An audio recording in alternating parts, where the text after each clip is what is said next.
It's 1834 in Senlis, France.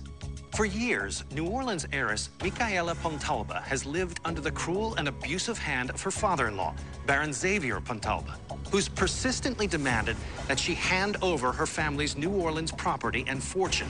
One day, a servant overhears a fearsome argument between Michaela and the Baron. Then, there are gunshots. So what has become of this persecuted heiress?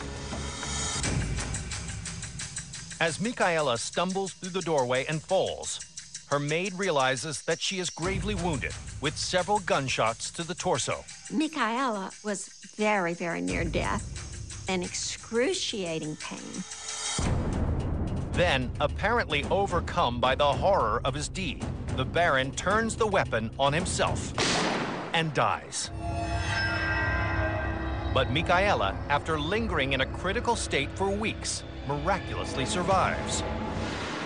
As the heiress gradually recovers, she becomes determined to reestablish her independence. In 1848, at the age of 53, she moves with her now grown children back to her family's home in New Orleans. She staggered away from that awful marriage, and she was free. She could do whatever she wanted to with her money.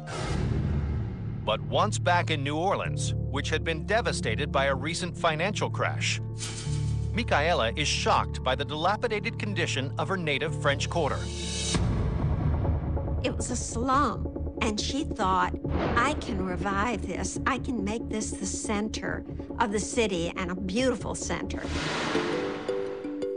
Electing to use her vast wealth to help rebuild and restore beauty to the city she loved as a child, the entrepreneurial heiress sets her mind to constructing a magnificent block of apartments on Jackson Square. This girl had architecture in her soul. She was a late genius, and she constructed the gorgeous Pontalba buildings. As the years pass, the Pontalba buildings of Jackson Square and their iron mesh balconies form a unique template which is replicated throughout the French Quarter. Although Michaela returned to Paris for the final decades of her life, she will be forever memorialized in New Orleans by these splendid buildings.